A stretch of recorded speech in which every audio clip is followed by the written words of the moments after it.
Hello students, स्वागत है आपका हमारे YouTube channel universal smart education पर। आज हम जानेंगे ब्रेल लिपि के बारे में। ये कहाँ से शुरू हुई और किसने बनाई। ये टॉपिक शुरू करने से पहले आप हमारे चैनल को सब्सक्राइब करो और बेल आइकॉन का बटन दबाओ, ताकि कोई भी हम नई वीडियो डालें तो आप तक नोटिफिकेशन पहुंच जाए। चलो शुरू करते हैं आज का टॉपिक। ब्रेल लिपि की शुरुआत पेरिस से दूर 25 किलोमीटर दूरी के ऊपर छोटे से गांव कुफरी से हुई। यहाँ के रहने वाले लुइस के द्वारा इस लिपि को बनाया गया। लुइस ने दृष्टिहीनों के लिए ज्ञान का एक द्वार खोला। लुइस का जन्म 4 जनवरी 1809 ईस्वी को हुआ। जन्म के समय लुइस बिल्कुल पूरी तरह देख सकते थे। लुइस से पहले दृष्टिहीन व्यक्तियों को पढ़ने की ज़्यादा महत्वता नहीं दी जाती थी। उनको सिर्फ हाथ से काम करने या संगीत में ज़्यादा प्रेरित किया जाता था। लुइस के पिता का नाम साइमन बरेल था। वह घोड़े की नाल और जिन बनाने का काम करते थे।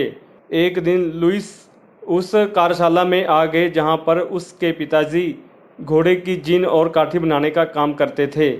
वह भी उनको देखकर उन औजारों से काम करना शुरू कर दिया, जिससे एक औजार उनकी आंख में जा लगा, जिससे उनकी एक आंख में घाव हो गया। पहले तो उसके घाव को नज़रअंदाज कर दिया गया और उसकी तरफ कोई ज़्यादा ध्यान नहीं दिया गया, जिसके चलते 8 वर्ष की आयु तक लुइस पूरी तरह दोनों आंखों से दृष्टिहीन हो गए थे। दृष्टिहीन होने के बाद लुइस को पेरिस के पादरी के पास गिरजाघर में पढ़ने के लिए भेजा गया, जहां पर उन्होंने संगीत तथा चप्पल बुनाई का काम सीखा।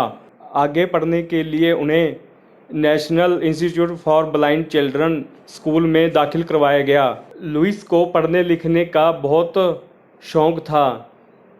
दृष्टिहीन होने के कारण उनको पढ़ाई में कठिनाई आने शुरू हो गई, जिससे उन्होंने निश्चय किया कि वह कोई ऐसा रास्ता निकालेंगे, खोजेंगे, जिससे दृष्टिहीन लोगों को पढ़ने में दिक्कत ना आए। यहाँ पर लुइस की मुलाकात फ्रांस के सेना नायक चार्ल्स वाडवर से हुई।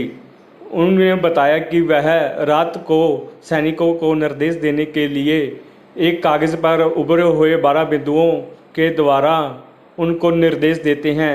वह सैनिक रात के अंधेरे में उनको टटोल कर उन दिशा निर्देशों और चिन्हों को पढ़ लेते हैं। इस मुलाकात के बाद लुइस के मन में एक आशा की किरण जाग गई, जिसके कारण वह दिन रात इसी लिपि के बनाने के काम में जुट गए, जिसके फलस्वरूप उन्होंने इस पर बहुत मेहनत की, जिसके उन्होंने 1829 ईस्वी में इस लिपि को प्रकाशित कर दिया। यह लिपि 6 बिंदुओं पर आधारित थी। 2 पंक्तियों में 3-3 बिंदु थे।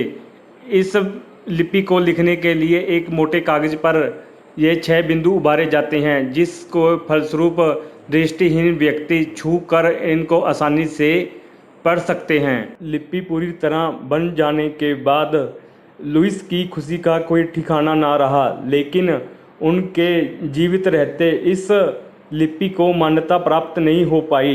पहले तो इस लिपि को एक सैनिक लिपि के रूप में ही देखा जा रहा था, लेकिन धीरे धीरे इसकी महत्ता समझ में आने लगी, पता चला, तो लोगों ने इसको अपनाना शुरू कर दिया। लुइस ब्रेल की मृत्यु 6 जनवरी 1852 में हुई, लेकिन इस लिपि को मान्यता 1854 में मिली। तो हमारा आज का सेशन यहीं ख़त्म होता है। इस वीडियो को लाइक कर दीजिए। आपका एक लाइक हमारे लिए डोज का काम करता है। Thank you.